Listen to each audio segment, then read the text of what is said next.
ekstraksi. Dan untuk pertemuan yang kedua atau selanjutnya ini kita akan belajar mengenai teknik ekstraksi dan modifikasi ya. Di awal pertemuan yang itu sudah disampaikan berkenaan dengan apa itu ekstraksi, itu cukup untuk menjadi modal awal kalian ya untuk mempelajari selanjutnya. Jadi setelah tahu pengertiannya apa, prinsip dasarnya apa, kemudian syarat-syaratnya bagaimana. Nah, sekarang kita belajar tentang tekniknya dan modifikasinya. Nah, ini tadi yang saya sebutkan di awal jenis-jenisnya ya. Ataupun kita punya pertimbangan khusus ya, jenis ekstraksi mana yang akan kita pilih begitu. Nah, di sini seperti yang sudah saya sampaikan di pertemuan sebelumnya ya. Jadi itu kan jenis ekstraksi itu tergantung dari berdasarkan apa gitu ya. Nah, di sini ada berdasarkan bentuknya. Berarti ada ekstraksi cair-cair ya. Kemudian ada padat cair. Nah, ini cair-cair berarti sampelnya atau bahannya dalam bentuk cair. Tapi kalau pelarut mutlak ya, cair ya. Pelarut itu pasti cair. Kalau padat cair ya berarti bahannya bentuknya padat, misalkan seperti simplisia gitu ya. Nah, ini berdasarkan bentuknya. Nah, kalau berdasarkan energi yang digunakan, yaitu tergantung tadi ya, ada suhu yang ikut menentukan ya, misalkan suhunya apakah suhu panas ya, atau suhu biasa atau suhu dingin gitu ya. Nah, ini bisa menjadi kategori yang bisa kita bedakan ya. Ada ekstraksi dingin, ada ekstraksi panas. Sebetulnya dari istilah panas dingin tuh sudah bisa kita tebak ya. Oh, kalau dingin berarti tidak ada proses pemanasan begitu. Tapi kalau yang panas berarti ada proses pemanasan. Kemudian berdasarkan waktu kontak antara pelarut sama si bahan gitu ya. Ada yang berkesinambungan, ada yang bertingkat ya. Jadi ini menentukan berapa lama si sampel ini berkontak dengan si pelarut. Apakah dia terus-menerus atau dia bertingkat atau bertahap begitu. Ini secara garis umumnya dulu atau garis besarnya dulu berkenaan dengan macam-macam ekstraksi. Oke, yang pertama kita akan belajar ya mengenai ekstraksi padat cair ya. Kalau ekstraksi padat cair ya sebetulnya sudah bisa kita tebak juga ya. Yang jelas di sini sampelnya dalam bentuk padatan. Ya, berarti ada kontak antara si pelarut dengan sampel yang berbentuk padat itu tadi. Setelah terjadi kontak kan berarti menimbulkan proses ekstraksi itu tadi ya, sehingga kita bisa menghasilkan pelarut yang sudah mengandung zat-zat yang memang ditarik dari simplisia yang padatan itu tadi. Sehingga diperoleh ekstrak cair gitu ya. Di mana ekstrak cair ini ada bagian yang masih ada pelarutnya, ada bagian yang masih itu artinya perlu kita pisahkan gitu ya. Jadi ada yang kita sebut sebagai ekstrak cair. Ekstrak cair itu berarti masih ada pelarut di dalam ekstrak tersebut gitu. Nah, ada proses yang berlangsung ya dari tahap ini atau ekstrak padat cair ini. Yang pertama, jadi ketika pada saat terjadi kontak gitu ya, itu akan ada proses masuk atau meresap ya pelarut di dalam simplisia itu tadi. Nah, setelah masuk itu kan berarti dia menembus si sel-sel yang ada di dalam bahan itu tadi gitu ya. Sehingga terjadi proses difusi ya yang menyebabkan zat-zat atau partikel-partikel yang ada di dalam daun, kalau emang sampelnya daun ya, kalau batang ya batang gitu ya. Itu tertarik keluar ya, tertarik keluar dibawa oleh pelarut. Nah, akhirnya yang selanjutnya itu akan ada perpindahan karena tertarik itu tadi sehingga bercampur padatan itu tadi yang mengeluarkan zat-zat yang bisa dikatakan bermanfaat itu tadi ya, metabolis sekundernya akan terbawa oleh si pelarutnya sehingga masuk bersatu dengan pelarutnya. Nah, itulah yang kita kenal sebagai ekstrak cair ya. Nah, di sini yang termasuk ke dalam ekstraksi pada cair itu ada maserasi. Ini maserasi ini apa yang sudah saya contohkan di video di awal ya, proses perendaman. Yang kedua itu reflux ya. Yang ketiga sohlet, yang keempat perkolasi. Ini adalah metode padat cair di mana sampelnya dalam bentuk padat, ya. Adapun yang kedua adalah ekstraksi cair-cair.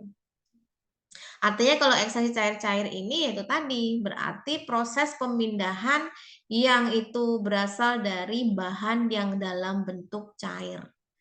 Tapi penggunaan pelarutnya ya tentunya cair ya. Dalam hal ini akan terbentuk dua fase sama ya. Fase yang nantinya akan larut ke dalam si pelarutnya gitu.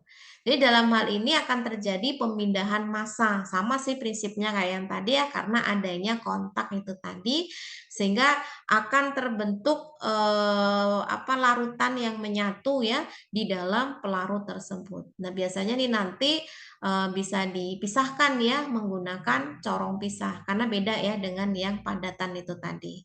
Karena dalam hal ini kan ini ya karena bentuknya cair-cair begitu ya, karena seolah-olah dia itu bersatu gitu ya, padahal itu ketika ditunggu sesaat itu akan ada proses pemisahan begitu.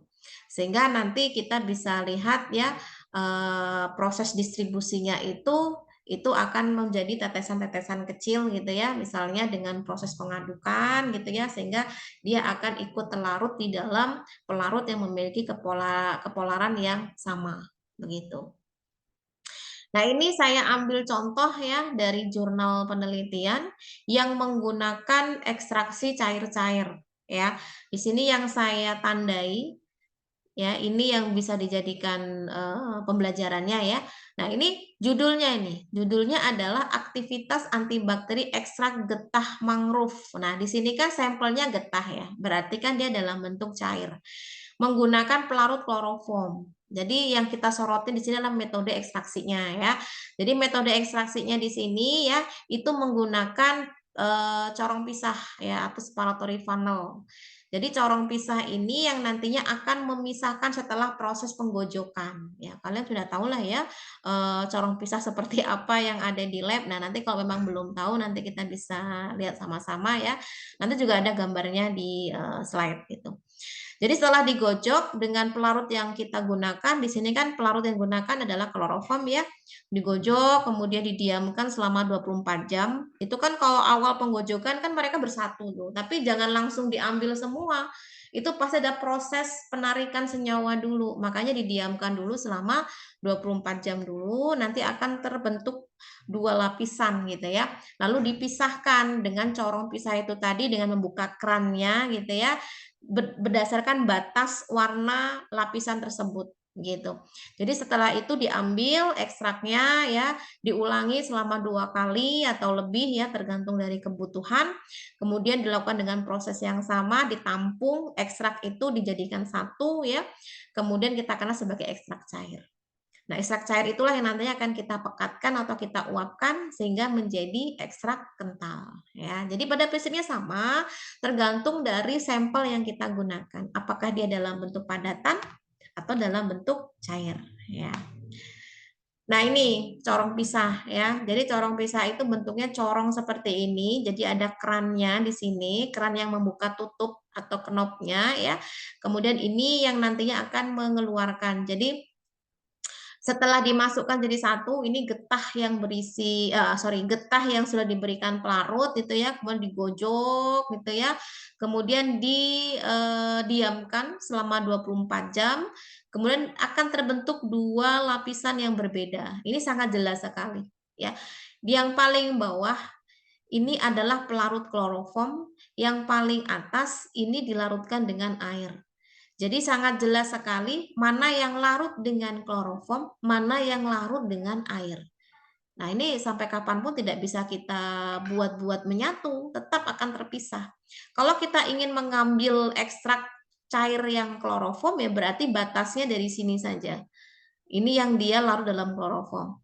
Kalau yang dia larut dalam air ya berarti ini yang kita ambil gitu ya. Jadi memiliki kepolaran yang berbeda. Satunya pakai air, satunya pakai kloroform begitu ya. Jadi dalam hal ini ditampung masing-masing ya. Mana yang pelarut kloroform, mana yang pelarut air begitu. Ini kalau menggunakan corong pisah ya yang sampelnya itu dalam bentuk cair. Tapi kalau dalam bentuk padat ya beda lagi ya. Kalau dalam bentuk padat yang menggunakan metode tadi bisa maserasi, bisa reflux, bisa sohlet, bisa perkolasi. Nanti masing-masing ada penjelasannya dan saya tampilkan dalam bentuk videonya juga ya biar kalian bisa memahami secara seksama. Nah, kalau berdasarkan energi yang digunakan ya, ada ekstraksi dingin. Maksudnya ekstraksi dingin itu apa? Ekstraksi dingin itu ya berarti dia tidak menggunakan suhu yang tinggi. Jadi suhu ruang yang digunakan antara suhu 15 sampai 26 derajat Celcius ya.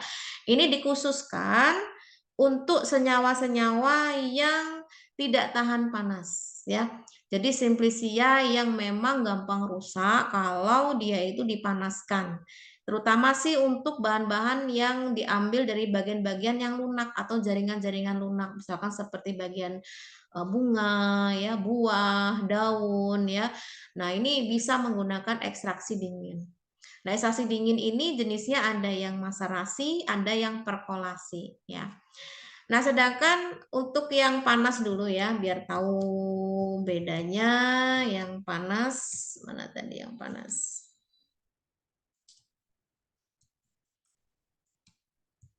Nah, kalau yang panas tentunya ini menggunakan suhu ya. Artinya suhunya dengan proses pemanasan. Nah, ini diperuntukkan ya kalau memang senyawa itu tahan dengan panas ya, tidak mudah rusak dengan panas. Dan tentunya juga bagian tanaman yang digunakan juga yang tidak lunak ya atau jaringan yang sifatnya keras. Misalkan seperti dari kayu, akar, ranting itu bisa ya digunakan ekstraksi panas. Itu apa aja yang masuk ke dalam ekstraksi panas? Ada digesti, ada sohlet, ada reflux.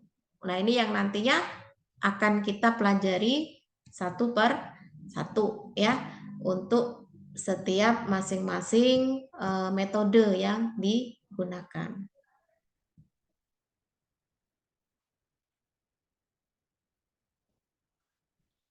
Nah, kalau untuk maserasi, ini adalah contoh untuk yang ekstraksi dingin. Ini yang paling mudah. Oke, karena sudah azan, saya pending dulu ya. Nanti kita lanjut pukul 15.30. Itu harapannya sudah kembali lagi ke Zoom ya.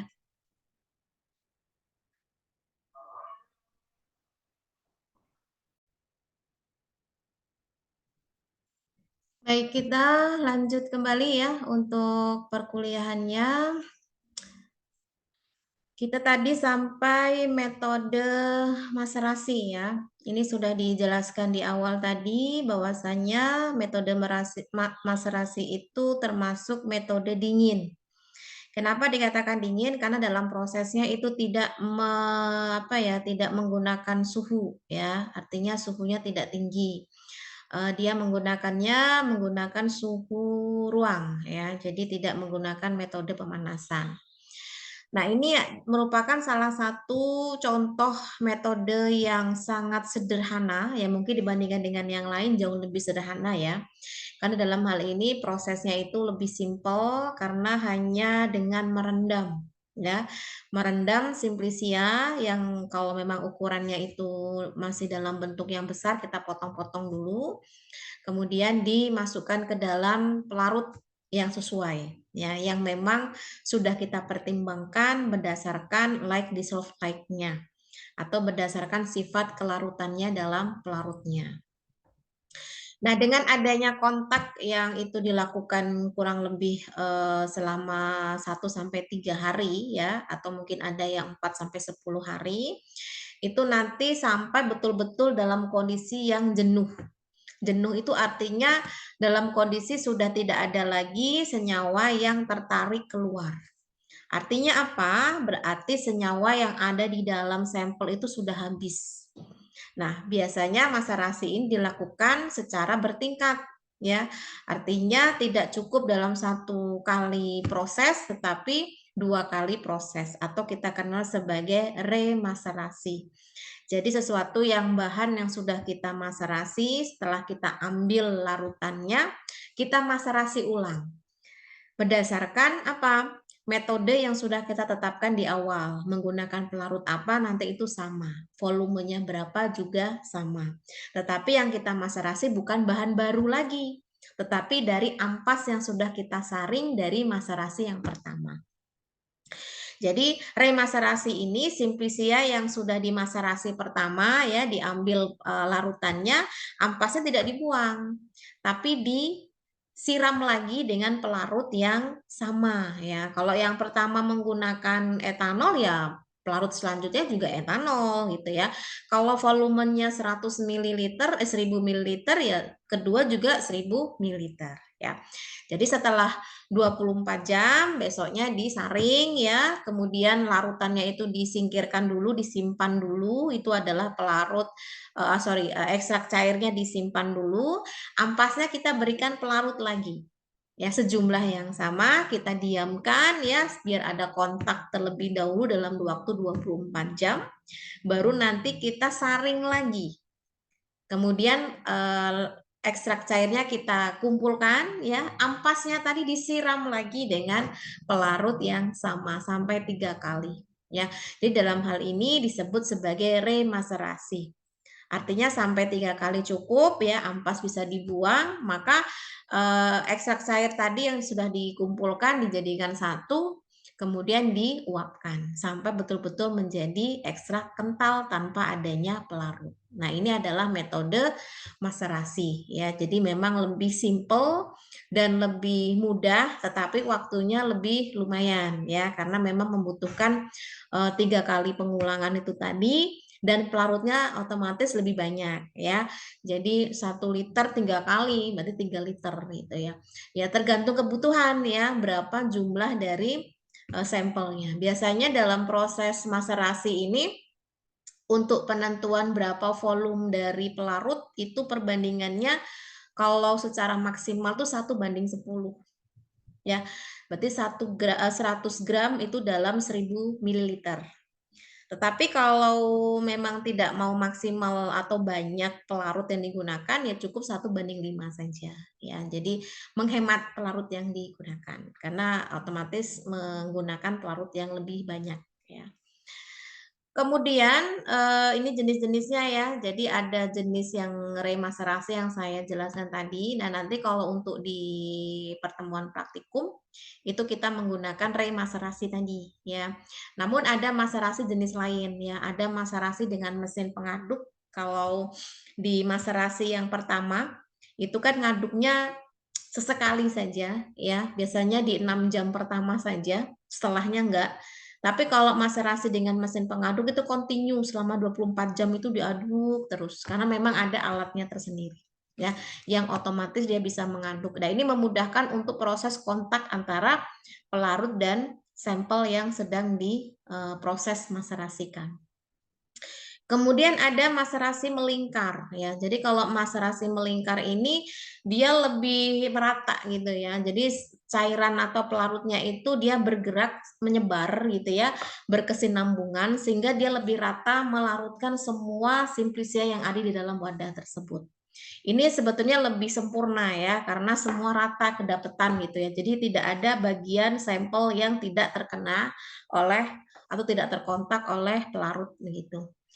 Nah, lebih sempurna lagi kalau dia bertingkat ya. Jadi kalau bertingkat itu artinya sama dengan remaserasi tadi. Jadi ampas yang sudah diambil ya, sudah diambil larutannya yang sudah menarik si senyawa tadi, diberikan lagi pelarutnya, kemudian dilakukan proses maserasi melingkar itu tadi. Itu akan lebih maksimal ya dalam proses penarikan senyawanya. Nah, ini kalau untuk metode maserasi. Nah, ini akan ditampilkan video ya nanti bagaimana proses maserasi itu dilakukan. Jadi secara umum ya prosedur yang bisa dilakukan untuk metode maserasi ya tentunya di sini kita harus menyiapkan bahannya terlebih dahulu. Bahannya dalam bentuk simplisia ya, yang kalau simplisianya itu dalam bentuk yang masih ukurannya besar-besar kita potong-potong dulu ya biar cukup dengan wadahnya begitu. Dimasukkan ke dalam wadah yang itu tertutup ya, tentunya dalam suhu kamar tidak boleh dengan adanya pemanasan. Kemudian diberikan pelarut yang cocok, diperhatikan kepolarannya yang akan kita gunakan sesuai dengan apa yang akan ditarik dari bahan tersebut ya.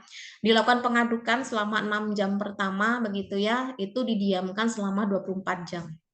Nah, setelah 24 jam besoknya ya berarti ya, itu disaring ya, ampasnya dipisah dengan larutan yang sudah berisi senyawa itu tadi.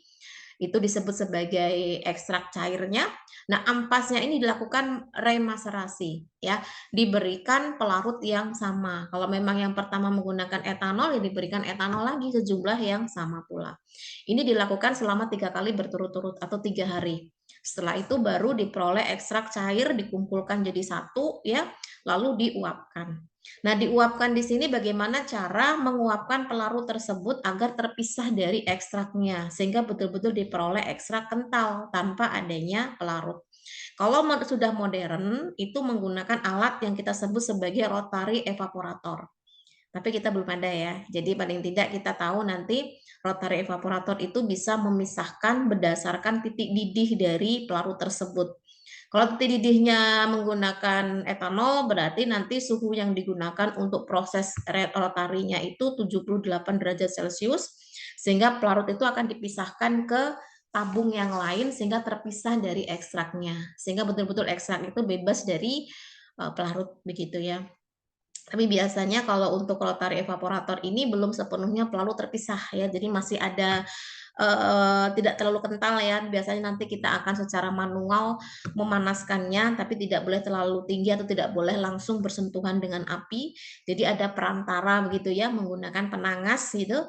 Jadi harus perantara air agar suhunya tidak terlalu tinggi dan akhirnya malah merusak senyawa yang ada di dalam ekstrak tersebut, dan itu sangat tidak diinginkan ya. Oleh karena itu harus hati-hati dalam proses penguapannya.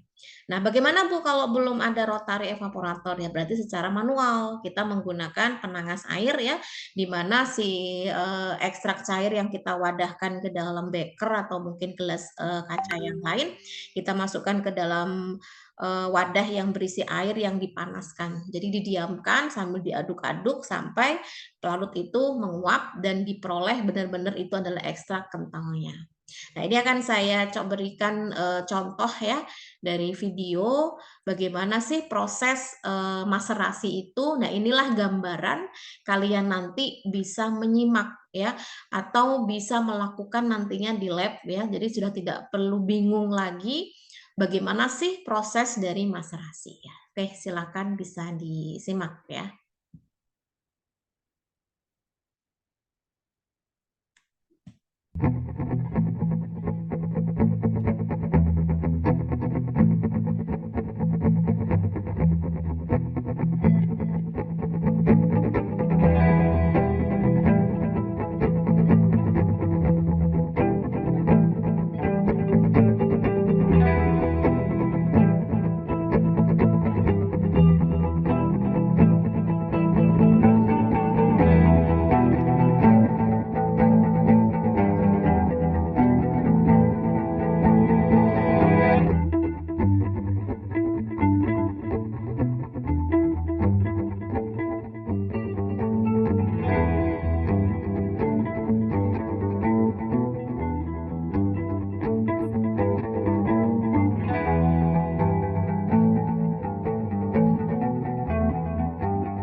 Oke.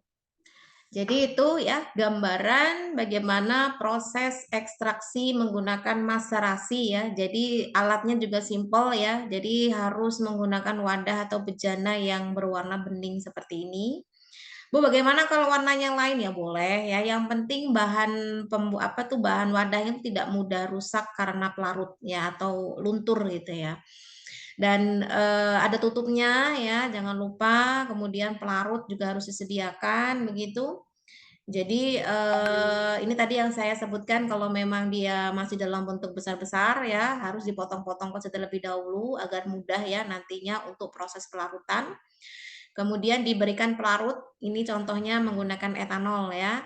Jadi sebanyak 1000 mili atau 1 liter. Setelah itu dimasukkan ke dalam wadah atau maceratornya ini ya.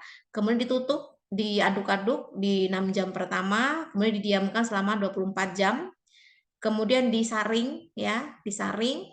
Ampasnya dilakukan remaserasi sampai 2 kali lagi ya. Jadi jumlahnya ada 3. Itu baru nanti akhirnya dijadikan satu ya, tapi ingat jumlah pelarutnya itu sama dan jenis pelarutnya sama, nggak boleh berbeda ya. Setelah itu dikumpulkan jadi satu lalu dilakukan proses penguapan. Nah, ini adalah metode maserasi yang jauh lebih sederhana dibandingkan dengan metode yang lain ya. Nah, tentunya kalau dilihat dari kelebihan sama kekurangan, ya bisa dikatakan kalau kelebihan itu tadi ya, alat lebih sederhana, teknik yang lebih sederhana, biayanya juga lebih murah, karena kan alatnya juga tidak beli yang harus khusus gitu ya.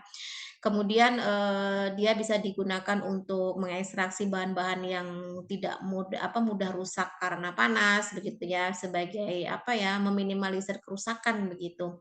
Tentunya juga dalam hal ini ada kekurangannya. Kekurangannya apa? Karena dia lakukan remaserasi kan berarti 3 kali ya dalam dalam waktu 1 kali maserasi. Berarti kan butuh waktu yang lebih lama begitu ya. Kemudian pelarut yang digunakan cukup banyak ya karena 3 kali pengulangan itu tadi begitu. Dan ini sebetulnya tidak ada metode yang lebih semua juga tidak ada. Pasti ada lebihnya, ada untungnya ya artinya sorry, ada lebihnya, ada kurangnya. Semua tergantung dari kita. Kita ingin prioritaskan yang mana nih yang bisa jadi pertimbangan untuk memilih metode tersebut, ya. Kedua adalah perkolasi. Nah, perkolasi ini juga termasuk metode dingin, ya. Karena apa? Tidak ada proses pemanasan. Bedanya, kalau metode perkolasi ini kita menggunakan tabung kaca panjang ya. Jadi menggunakan pipa ya, pipa beling ya atau kaca begitu atau bejana yang berbentuk silinder. Ya, ini yang pada gambar nih ya. Bentuknya seperti ini. Jadi yang dimasukkan di situ bukan potong-potongan tetapi serbuk ya. Jadi dia lebih halus. Jadi serbuknya itu nanti setelah dimasukkan ke dalam sini ya, itu di bawah sini itu diberikan semacam kain kasa yang berpori. Nah, inilah yang nantinya akan membuat tetesan-tetesan dari ekstrak cairnya keluar ya setelah pelarut itu dituangkan ke dalam bejana ini yang berisi serbuk simplisia ya. Jadi secara umumnya hampir sama, dia ada kontak, tapi kontaknya dia lebih berlahan ya. Jadi satu persatu turun dari atas ke bawah ya berdasarkan daya kapilaritasnya gitu. Nah, di sini membentuk pola tetesan-tetesan ya. Kalau kalian lihat ini jauh lebih membutuhkan waktu yang lama ya dibandingkan dengan maserasi tadi. Jadi dia harus menghabiskan sejumlah pelarut yang ada di dalam bejana ini untuk mengekstraksi serbuk simplisia yang ada di sini sampai semua tetesan keluar. Nah, inilah disebut sebagai ekstrak cairnya. Jadi berhasil untuk mengekstraksi simplisia yang ada di dalam bejana tersebut ya. Nah, ini artinya dalam hal ini apa sih yang bisa kita ambil untuk pertimbangan begitu ya. Karena dalam hal ini beda dengan yang maserasi tadi yang membutuhkan pelarut yang lebih banyak begitu ya. Nah, dalam hal ini kita bisa meminimalisir itu semua. Nah, proses ekstraksi akan terhenti atau sudah kita bisa hentikan setelah tetesannya itu sudah berwarna bening. atau sudah beda ya dengan tetesan sebelumnya yang mungkin itu menyesuaikan jenis si simplicianya warna apa begitu. Artinya kalau dia sudah bening berarti sudah tidak ada yang tersari, sudah tidak ada yang terekstraksi lagi, berarti menandakan sudah habis ya senyawa yang ada di dalam serbuk simplicia. Kalau jumlah serbuk simplicianya itu sedikit, ini metode yang pas ya, artinya bisa kita pertimbangkan untuk kita gunakan gitu. Tapi kalau jumlahnya banyak, bahkan sampai berkilo-kilo, waduh, kita hindari ya menggunakan metode ini karena membutuhkan waktu yang sangat lama. Tapi kalau Mas Rasi mau berapa puluh kilo bahkan berkintal-kintal, yang penting wadahnya ada, itu aman gitu ya. Artinya cukup didiamkan selama 24 jam, besoknya disaring, begitu seterusnya. Ya, tapi ini tetap bisa dikategorikan sebagai metode yang direkomendasikan, artinya boleh dipilih gitu ya, ketika kita memutuskan untuk menggunakan metode ekstraksi yang bersifat dingin ya, tanpa adanya proses pemanasan. Nah, ini untuk prosedurnya ya. Jadi tadi tidak dalam bentuk utuh, tetapi dalam bentuk serbuk ya. Jadi serbuk atau simplicia yang sudah dihaluskan. Jadi sudah dihaluskan itu tadi, dimasukkan ya ke dalam wadah yang tertutup, tapi bawahnya itu diberikan kain kasa dulu atau perkolator atau tabung bejananya tadi diberikan apa namanya kasa itu tadi sebelum dimasukkan serbuk simplicia yang diketuk-ketuk secara halus dulu ya, jadi pelan-pelan gitu ya, jangan sampai ditekan banget, tapi diketuk pelan-pelan sampai dia memadat gitu. Nah, habis itu baru disiram oleh pelarut yang digunakan. Kemudian ditutup selama 24 jam. Dibiarkan dibuka kerannya paling bawah itu sehingga dia dapat menetes ya, dan itu pelan-pelan sampai betul-betul pelarut yang ada di dalam bejana itu habis ya. Dan kalau memang masih ada warna yang menetes berarti masih ada itu senyawanya, kita bisa tambahkan lagi pelarut yang sama secara berulang, hampir sama ya seperti maserasi yang sebelumnya tadi. Tapi mungkin kalau dibandingkan secara ininya lebih lama ya, karena menunggu tetesannya itu semua keluar dari bejananya. Nah, kurang lebihnya nanti bisa kita lihat pada video ya, bagaimana cara proses metode ekstraksi perkolasi.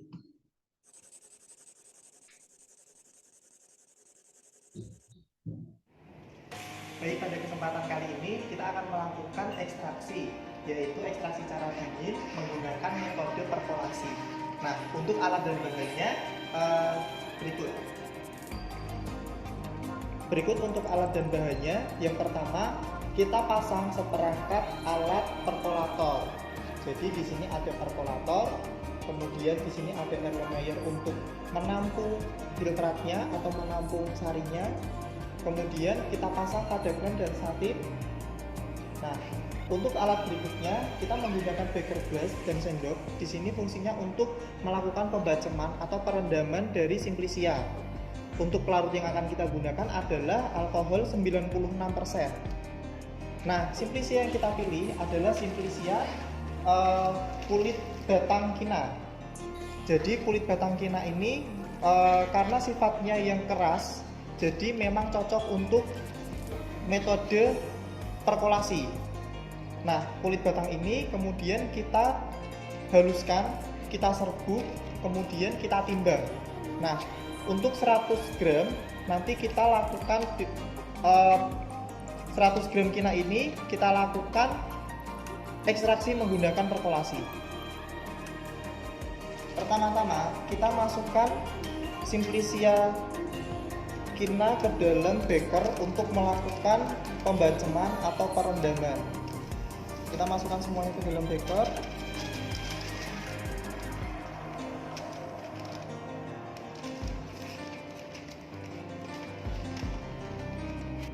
Setelah itu kita beri pelarut, yaitu pelarut yang kita gunakan adalah etanol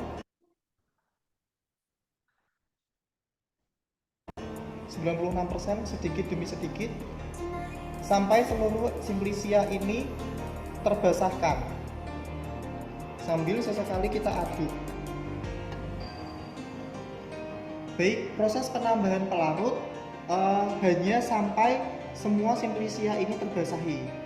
Kemudian Setelah semua terbasahi, kita diamkan Simplisia sampai kira-kira 1 jam, baru nanti kita masukkan ke dalam alat perkolator.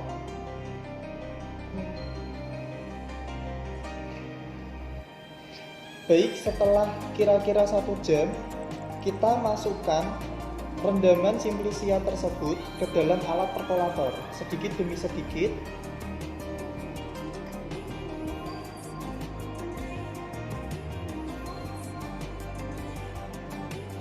Nah, kemudian kita bilas untuk yang masih kotor di area alat ini, kita beri dengan pelarut sisanya.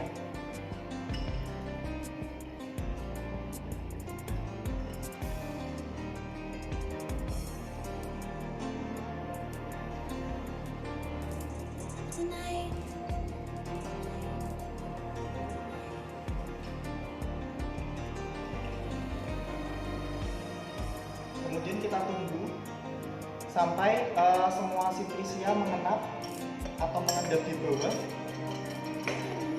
baru nanti kita buka kerannya. Kemudian kita keluarkan sari atau ekstrak.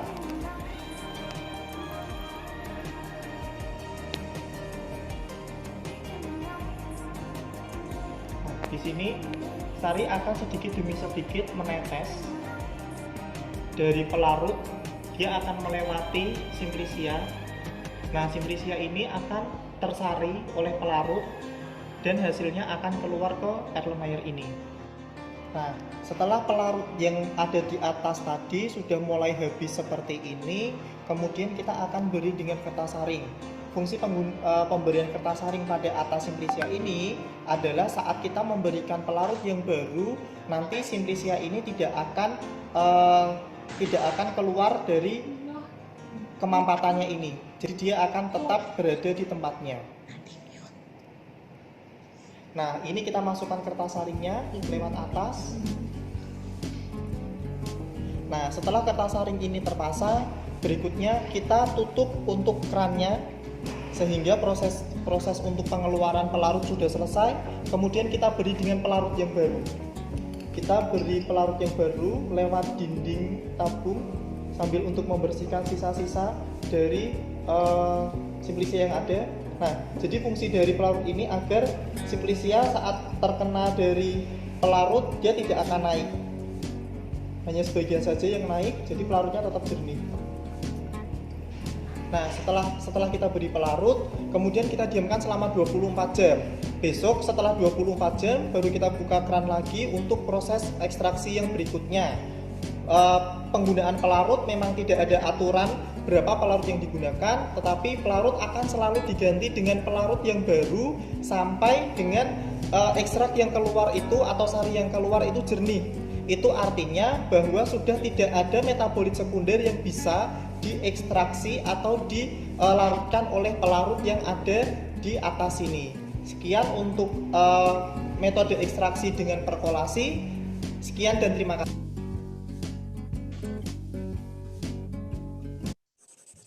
Oke, itu ya. Ini berkenaan dengan perkolasi. Tadi yang sudah saya jelaskan di secara teoritisnya, kemudian secara tampilannya seperti apa, itu sudah disimak bersama ya, melalui video yang nantinya bisa kalian pelajari dan paling tidak kalian paham gitu ya. Apa sih yang membedakan antara maserasi dan perkolasi ya. Nah, kemudian untuk ekstraksi panas ya. Nah, kalau untuk ekstraksi panas di sini ada 3 contoh ya yang bisa kita lihat nanti bagaimana prosesnya. Jadi ekstraksi panas yang jelas dalam prosesnya itu membutuhkan suhu yang di atas suhu ruang ya, atau ada proses pemanasan. Ini diperuntukkan khusus ya untuk senyawa-senyawa yang berasal dari Simplisia yang itu bisa kita kategorikan secara teksturnya lebih keras gitu ya, dan senyawa yang tidak mudah rusak ketika dipanaskan. Sebetulnya ekstraksi panas ini memudahkan untuk lebih cepat ya proses pemecahan sel-sel yang ada di dalam tanaman itu tadi agar keluar ya si metabolis sekundernya, tapi tidak cocok kalau memang ini digunakan untuk senyawa yang mudah rusak. Sebetulnya yang penting suhunya tidak terlalu melebihi batas, sebenarnya masih aman ya. Tapi kalau sampai melebihi batas, yaitu dikhawatirkan golongan senyawanya itu bisa rusak ya dari strukturnya. Yang pertama ada digesti. Sebetulnya digesti ini sama dengan maserasi ya. Tetapi ada pemanasan atau kita kenal sebagai maserasi kinetik ya, dengan menggunakan suhu antara 40 sampai 50 derajat Celcius atau di suhu di atas suhu ruang ya. Jadi metode maserasi yang ada pemanasan. Jadi dia lebih memudahkan untuk senyawa itu keluar ya dari bahannya sehingga lebih cepat ya untuk proses penarikan senyawa oleh pelarut begitu.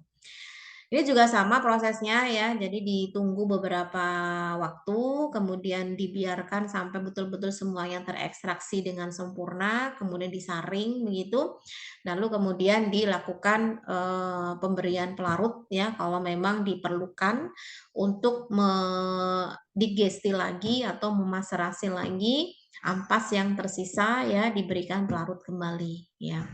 Karena dalam hal ini kelarutan zat aktif itu akan mengalami peningkatan ya setelah diberikan suhu atau adanya kenaikan suhu. Biasanya kita bisa menggunakan hot plate ya seperti pada gambar ya, atau adanya magnetic stirrer. Jadi lebih mudah lagi untuk adanya pengadukan secara kontinu agar lebih mudah si senyawa itu dapat terlarut oleh pelarut gitu ya. Nah, ini saya berikan contoh video ya, gambar dan video gitu ya, untuk prosedur digesti itu seperti apa. Metode ekstraksi yang selanjutnya adalah metode digesti. Digesti merupakan modifikasi maserasi. Caranya dengan menggunakan pemanasan lemah yaitu pada suhu 40 hingga 50 derajat Celcius. Alat dan bahannya adalah statik dan klem, hot plate dan magnetnya. Kemudian ada bejana maserasi, corong, beker glass, bata pengaduk, kemudian ada aluminium foil untuk menutup, kemudian ada termometer, etanol 96% sebagai pelarutnya. Langkah awal yang kita lakukan adalah menyiapkan serbuk yang telah ditimbang sebanyak 200 gram, dimasukkan ke dalam bejana digesti. Kita menggunakan Erlenmeyer ukuran 2 liter sampai dengan serbuk habis dimasukkan, lalu kita akan tambahkan dengan pelarut etanol 96%. Perlu diperhatikan, proses ini adalah proses yang sama seperti yang kita lakukan pada saat melakukan metode ekstraksi maserasi. Hanya saja nanti pada digesti kita akan melakukan penambahan pemanasan, yaitu menggunakan suhu 40 hingga 50 derajat Celcius. Jumlah pelarut yang digunakan pada video ekstraksi digesti kali ini sama seperti saat melakukan ekstraksi maserasi, yaitu digunakan 1:5 yang setara dengan 1000 ml atau 1 liter pelarut etanol 96%. Metode digesti dapat dilakukan untuk simplisia yang zat aktifnya tahan terhadap pemanasan antara suhu 40 hingga 50 derajat Celcius. Dengan pemanasan ini akan diperoleh keuntungan antara lain, yang pertama kekentalan pelarut berkurang yang dapat mengakibatkan berkurangnya lapisan-lapisan batas. Yang kedua, daya melarutkan cairan penyari akan meningkat sehingga pemanasan tersebut mempunyai pengaruh yang sama dengan pengadukan pada metode maserasi. Kemudian yang ketiga, koefisien difusi berbanding lurus dengan suhu absolut dan berbanding terbalik dengan kentalan, hingga kenaikan suhu akan berpengaruh pada kecepatan difusi. Umumnya kelarutan zat aktif akan meningkat bila suhu dinaikkan. Jika mahasiswa menggunakan hot plate sebagai sumber panasnya, jangan lupa kapsul magnet harus dimasukkan ke dalam bejana digesti untuk membantu proses pengadukan, sehingga praktikan tidak perlu mengaduk dengan tangan dan bata pengaduk secara manual. Kemudian alat disetting pada suhu kurang lebih 40 sampai 50 derajat Celcius dan kecepatan atau RPM dari mengadukkan disesuaikan. Proses digesti kali ini dilakukan selama 6 jam. 6 jam dihitung saat mulai suhu menunjukkan 40 hingga 50 derajat Celcius. Jika pada proses lain praktikan mempunyai kesempatan untuk melakukan digesti, namun harus menggunakan cairan penyaring yang mudah menguap pada suhu yang digunakan antara 40 hingga 50 derajat Celcius, maka praktikan harus melengkapi alat digesti dengan pendingin balik, sehingga cairan penyaring yang menguap akan kembali ke dalam bejana. Kali ini tidak digunakan pendingin balik karena kita ketahui bahwa suhu menguap etanol 96% jauh di atas 50 derajat Celcius, sehingga kita pastikan bahwa cairan penyaring yang kita gunakan tidak akan menguap pada suhu alat. Untuk memastikan suhu yang berada di dalam bejana antara 40 hingga 50 derajat Celcius, maka praktikan terkadang perlu menambahkan alat lain yaitu termometer untuk membantu mengecek suhu di dalam bejana. Sehingga pada proses kali ini akan digunakan termometer yang ditali pada klem dan statif untuk mengecek suhu yang berada di dalam bejana digesti.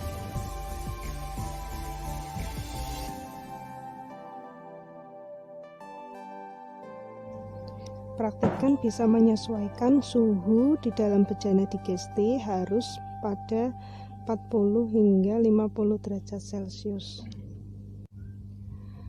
Karena prosesnya hampir sama seperti maserasi, maka digesti memiliki keuntungan yang hampir sama, yaitu alat yang digunakan sederhana. Metode digesti. Digesti merupakan modifikasi maserasi. Setelah 6 jam dilakukan pengadukan dengan panas 50 derajat Celcius sesuai pada video, praktikan akan melakukan penyaringan sama seperti yang dilakukan saat maserasi tadi, menggunakan kain kola, dan akan didapatkan ekstrak cair yang nantinya akan kita pekatkan, sama seperti pada proses pemekatan ekstrak cair hasil dari maserasi.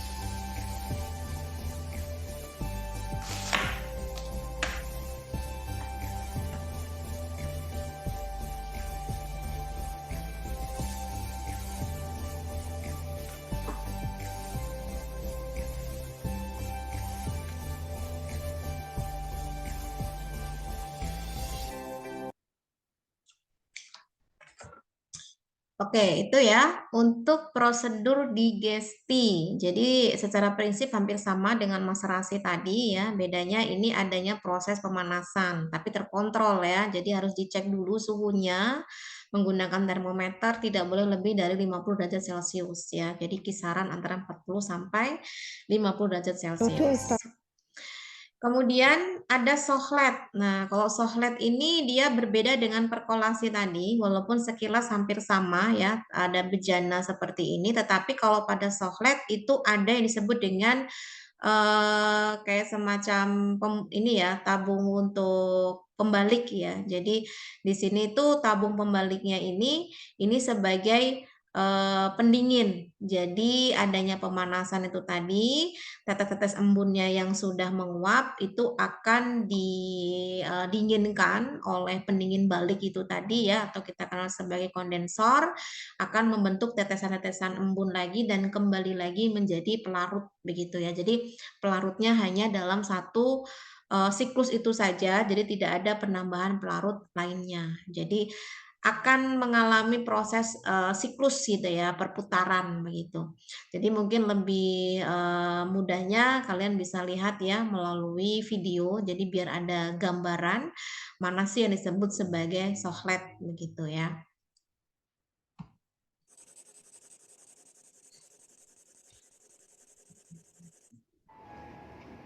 pada kesempatan kali ini kita akan melakukan ekstraksi dengan cara panas. Nah, untuk metode yang kita gunakan adalah sokletasi. Untuk alat dan bahannya sebagai berikut. Pertama-tama, ini adalah untuk alatnya. Alat ini merupakan alat soklet yang terdiri dari tabung sifon. Ini untuk tempat simplisianya, kemudian labu alas bulat yang digunakan untuk menampung pelarutnya, ada heating metal untuk pemanasnya. Nah, nanti di atas tabung sifon ini akan kita pasang pendingin balik. Jadi, setelah pelarut ini menguap, nanti akan diembunkan kembali oleh pendingin balik sehingga bisa untuk menyari dari simplisia yang kita gunakan. Nah, untuk simplisia yang kita gunakan adalah simplisia kayu manis. Di sini simplisia kayu manis sudah kita serbuk dan kita timbang bobotnya. Kemudian nanti akan kita masukkan ke dalam selongsong. Selongsong ini terbuat dari kertas saring. Nah, selongsong ini akan kita masukkan ke dalam alatnya. Nanti setelah kita isikan. Kemudian untuk pelarut yang kita gunakan adalah etanol. Untuk pelarut, catatan untuk penggunaan sokletasi, pelarut yang digunakan haruslah pelarut yang murni. Jadi kalau menggunakan etanol, sebaiknya menggunakan etanol 96% atau etanol yang murni. Jangan etanol 70% atau etanol campuran, karena titik didihnya itu berbeda. Pertama-tama kita masukkan simplisia. Simplisia kita masukkan ke dalam selongsong yang terbuat dari kertas saring. Nah, untuk diameter selongsongnya harus menyesuaikan dengan diameter pada tabung sifon, sedangkan untuk ketinggiannya harus menyesuaikan juga dengan ketinggian sifon, sehingga selongsong ini nanti bisa dimasukkan ke dalam tabung sifon dan ketinggiannya harus menyesuaikan pada ketinggian ini. Nah, setelah dibungkus dengan selongsong seperti ini, kita sesuaikan tingginya, bahwa tingginya tidak melebihi dari tinggi tabung sifon yang sebelah pinggir sini. Kemudian kita masukkan. Langsung kita masukkan saja. Nah, kemudian kita beri pelarutnya. Di sini memang tidak ada aturan khusus untuk pelarut yang akan kita gunakan. Jadi berapa gram untuk simplisia dan berapa mililiter untuk pelarutnya memang tidak ada. Biasanya kita gunakan adalah siklus. Jadi siklus ini tergantung dari volume maksimal dari labu alas bulat. Jadi karena di sini volume maksimalnya adalah 500 ml, maka kita gunakan adalah sepertiganya.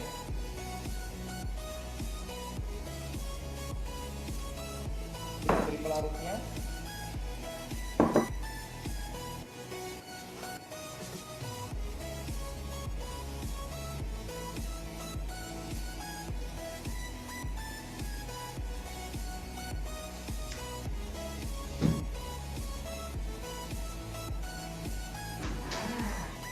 Prinsipnya saat pelarut ini memenuhi tabung sifon, maka dia akan mengalir masuk ke dalam labu alas bulat yang ada di bawah.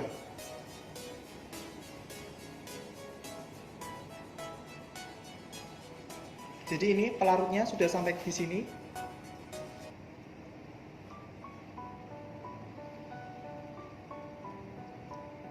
Nah, saat pelarut ini penuh,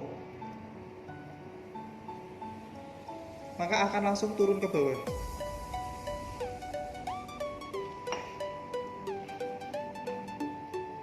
Nah, itu dihitung sebagai satu kali sirkulasi.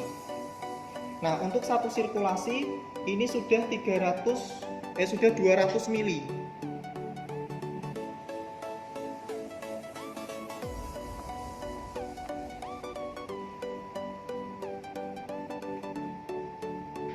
Karena satu sirkulasi sudah 200 mili, maka kita tidak akan membuat dua sirkulasi. Jadi akan kita buat 1,5 sirkulasi saja. Sehingga pelarut yang digunakan adalah 300 mili.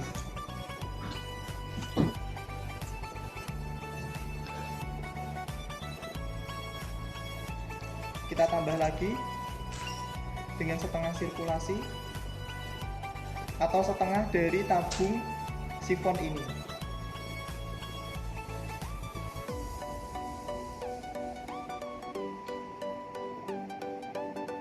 Nah, sisa pelarut adalah 200 ml, jadi yang kita gunakan adalah 300 ml. Nah, kemudian pendingin balik sudah kita pasang. Setelah pendingin balik kita pasang, kita hidupkan alatnya. Di sini tinggal kita putar saja. Kita sesuaikan dengan panas yang kita inginkan. Kemudian nanti pelarut yang sudah ada di bawah, dia akan mulai menguap, kemudian uapnya akan mengalir lewat sisi tabung sebelah sini. Dia akan mengalir ke atas. Setelah ke atas, dia akan ke pendingin balik. Nah, di pendingin balik ini nanti akan mengembun. Jadi pelarutnya ini akan mengalami proses pengembunan. Kemudian dia akan mulai menetes, embunnya akan menetes dan menyaring si simplisia yang ada di selongsong ini. Nanti setelah simplisia ini terisi penuh atau selongsong ini terisi penuh dengan pelarut, maka akan kembali lagi turun ke labu alas bulat. Nah, ini jadi pelarut yang ada di bawah sudah mulai menguap, kemudian mengembun dan menetes. Nah, tetesan ini yang akan menyari dari simplisia yang sudah kita masukkan. Nah, nanti kita hanya menunggu sampai tabung sifon ini penuh. Setelah tabung sifon ini penuh, maka pelarut akan mulai turun dan simplisia ini tersaring. Baik, ini tabung sifon sudah mulai penuh. Silahkan diperhatikan. Nah, ini dia mulai turun. Saat dia turun, berarti tabung yang ada di tengah ini akan terkuras. Jadi semua sari akan masuk ke dalam labu alas bulat yang ada di bawah sini. Nah, setelah ini semuanya habis, nanti pelarut yang ada di labu alas bulat akan kembali diuapkan.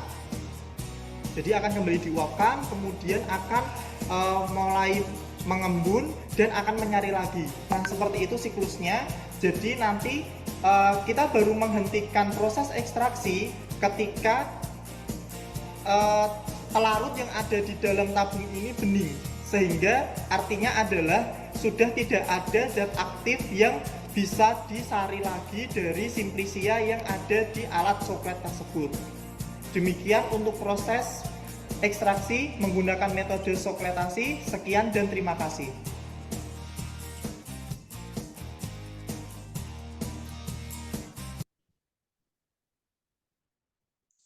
Oke, itu ya untuk prosedur sokletasi. Kemudian yang terakhir adalah reflux. Kalau reflux itu sebetulnya hampir sama dengan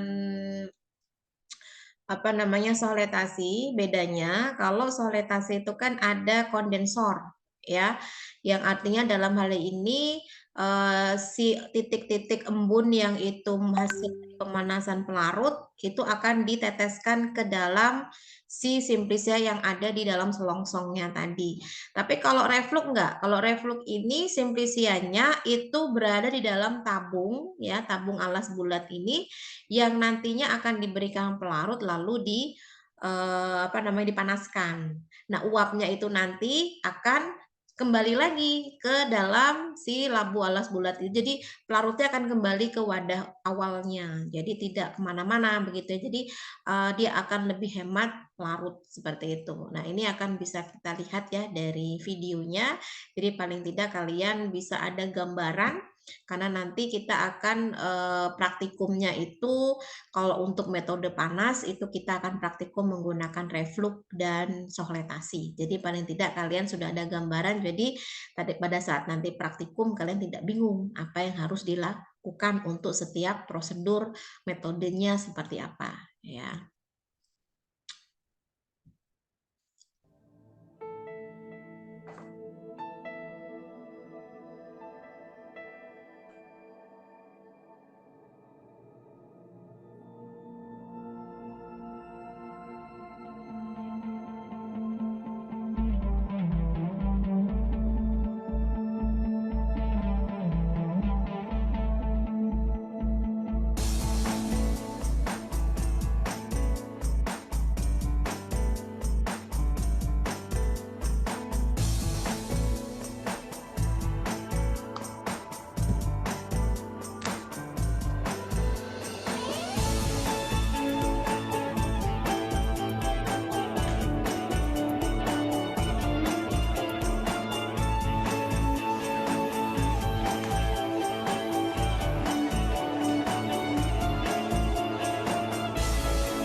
Oke, kemudian ini adalah infusa. Ini sudah saya singgung di awal ya. Infusa itu apa? Ini memang jarang ya digunakan dalam proses ekstraksi untuk penelitian karena mengingat minusnya ya. Karena satu, suhu yang digunakannya bukan suhu titik didih air ya. Jadi artinya masih banyak kemungkinan mengalami kontaminasi ketika itu digunakan dalam waktu jangka panjang ya. Dan kemudian mudah sekali untuk mengalami proses pembusukan seperti itu. Dan juga ini biasanya hanya diperuntukkan yang siap minum atau siap pakai ya, misalkan seperti jamu godok seperti itu ya. Tapi kalau untuk pembuatan ekstrak memang tidak direkomendasikan ya, karena mudah sekali mengalami kontaminasi baik itu jamur maupun bakteri ya. Untuk proses infusa sepertinya tidak perlu saya tampilkan videonya ya, karena memang dari gambar sudah nampak jelas ya. Jadi ini ada penangas air ya, kemudian ini ada wadah atau panci khusus yang sudah berisi sampel dan pelarutnya. Di sini pelarutnya adalah air. Kemudian api akan bersentuhan langsung dengan tangas airnya ini sehingga si panci atau wadah yang berisi sampel ini akan bersentuhan dengan panasnya air yang ada di sini. Sehingga suhunya tidak boleh lebih dari 98 derajat Celcius ya, artinya tidak boleh lebih dari 100 derajat Celcius. Jadi dipertahankan tetap di kisaran 96 sampai 98 derajat Celcius, itu pun waktunya hanya 15 sampai 20 menit saja ya. Oke, itu untuk apa namanya penjelasan ya berkenaan dengan metode ekstraksi begitu ya. Karena ini penting sekali untuk dipahami dan dipelajari begitu ya, karena menunjang sekali karena output atau capaian pembelajaran yang nantinya harus kalian peroleh dari mata kuliah ini salah satunya adalah memahami apa itu ekstraksi dan jenis-jenisnya seperti apa ya. Oke, sebelum saya tutup ya, di sini saya akan menyampaikan berkenaan dengan tugas kelompok ya. Jadi tugas kelompok ini nanti silakan dikerjakan secara kelompok ya. Tugasnya apa? Ini silakan bisa disimak ya berdasarkan penjelasan yang akan saya jelaskan gitu ya. Jadi jangan sampai di skip. Jadi silakan buat makalah ya tentang metode ekstraksi ya. Metode mana Bu yang saya kerjakan? Apakah semua metode? Tidak ya. Jadi nanti setiap kelompok itu akan memperoleh satu metode ekstraksi ya. Nah, itu nanti silahkan sesuai dengan judul metode ekstraksinya itu yang nanti akan dibuat makalahnya ya. Kemudian selain membuat makalah, itu silahkan buat materi PPT untuk presentasi dari makalah yang telah dibuat tersebut. Ya, nah kemudian silahkan kalian secara mandiri per kelompok masing-masing ya membuat video presentasi sesuai dengan judulnya masing-masing. Kalau masarasi ya masarasi, reflux ya reflux, sohlet ya sohlet ya tergantung dari pembagiannya nanti di YouTube masing-masing ya, satu kelompok satu saja. Kemudian linknya dikirimkan ke saya ya, nanti akan saya buatkan list pengumpulan link untuk presentasi kelompok ya. Itu paling lambat, ini bukan 9 April ya, sorry. 9 Mei ya, 9 Mei itu maksimal ya pengumpulan untuk link presentasinya beserta dengan file untuk makalahnya ya. Jadi nanti akan saya buatkan link pengumpulan untuk makalah dan PPT-nya ya. Nah, kemudian selain membuat itu tadi ya, silakan membuat soal pilihan ganda ya tentang metode ekstraksi yang telah ditentukan di Google Form. Ya, jadi nanti sesuai dengan pembagian metode ekstraksi apa, misalkan saya ke bagian masarasi, silahkan kalian buat soal pilihan ganda ya per kelompok ya. Ini dia kelompok ya. Per kelompok itu ada 20 soal ya. pilihan ganda. Jadi silakan kalian membuat soal plus dengan jawabannya, pilihan jawabannya, dan kunci jawabannya. Ya, jadi jangan sampai kalian buat soal tapi tidak tahu jawabannya apa. Jadi harus sesuai dengan apa yang benar secara teoritisnya. Ya. Nah, ini untuk format presentasi ya. Jadi format presentasi untuk slide pertama judul itu silakan paling atas diberikan logo Akvar Cevada, mata kuliah mata kuliah fitokimia. Kemudian judulnya metode ekstraksi apa ya? Apakah metode ekstraksi maserasi, metode ekstraksi reflux atau apa sesuai dengan pembagian kelompoknya masing-masing ya. Kemudian di bawahnya baru nama mahasiswa dan NIM dan nama dosennya. Silakan ditulis di situ. Itu slide pertama. Slide selanjutnya, uraikan terkait metode ekstraksi sesuai dengan pembagian kelompok itu tadi, ya. Pengertiannya apa, caranya bagaimana, ya. Bisa cantumkan gambar atau video, ya. Kalau kesulitan video, gambar saja tidak apa-apa, ya. Setiap step-stepnya seperti apa, tahap pertama apa, tahap kedua apa, tahap ketiga apa, sampai terakhir. Kemudian berikan penjelasan kelebihan dan kekurangan masing-masing dari metode tersebut sesuai dengan pembagiannya. Dan jangan lupa berikan referensi ya. Jadi wajib ada dari buku atau e-book ya dan dari jurnal penelitian. Itu harus jelas ya. Nah, ini untuk pembagian. Jadi saya menggunakan pembagian kelompok praktikum. Kelompok praktikum kemarin itu kan ada 12 kelompok ya. Jadi saya tetap menggunakan ini biar tidak bingung dan tidak banyak kelompoknya dan berurut nih ya. Jadi biar tidak ada ketuker-ketuker. Kelompok 1 sampai kelompok 12 ya. Kalau nggak salah sih bener ya 12 kelompok. Jadi kelompok 1 itu contohnya ya. Jadi kelompok 1 itu metode ekstraksi adalah sohletasi. Jadi silahkan kalian membahas berkenaan sohletasi ya, membuat makalahnya dan membuat PPT-nya. Kelompok 2 perkolasi, kelompok 3 maserasi, kelompok 4 reflux, kelompok 5 infusa. Nah, kemudian kelompok 6 perkolasi, kelompok 7 sohletasi dan seterusnya. Ya, ini hanya berulang saja, tapi ingat meskipun memiliki judul yang sama, tapi saya akan tetap memperhatikan kualitas dari makalahnya. Jangan sampai menuliskan yang sama pula, ya. Kalau sampai sama plek ketiplek ya, tidak ada beda, ya berarti saya fair saja sejumlah nilai dibagi 2.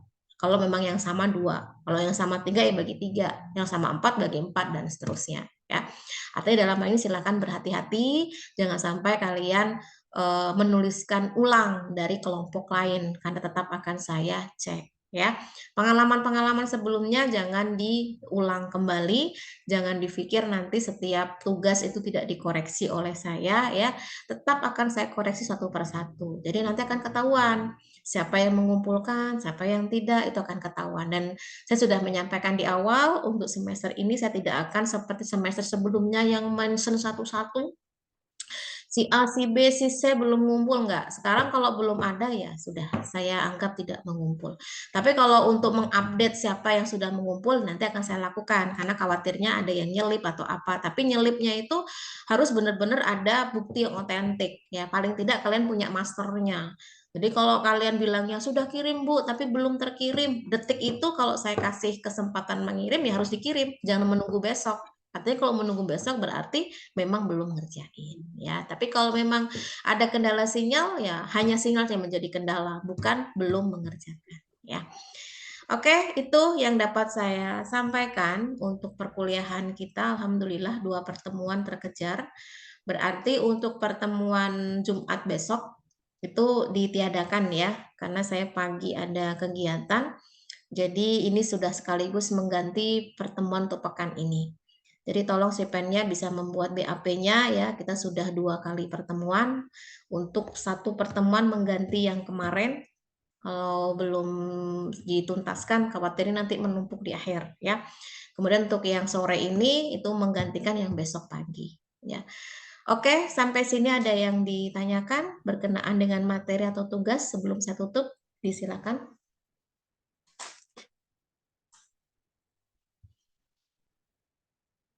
Cukup? Oke, kalau cukup saya rasa ini ya kita akhiri. Nanti kalau memang ada yang belum paham bisa ditanyakan di grup ya. Artinya biar kita sama-sama membaca apa sih yang belum dipahami biar satu penjelasan untuk bersama ya. Baik, itu saja yang dapat saya sampaikan. Terima kasih atas partisipasinya. Kita akhiri dengan membaca hamdalah bersama-sama. Alhamdulillah. Oke, terima kasih. Selamat sore. Assalamualaikum warahmatullahi wabarakatuh. Waalaikumsalam warahmatullahi wabarakatuh. Oke, sama-sama.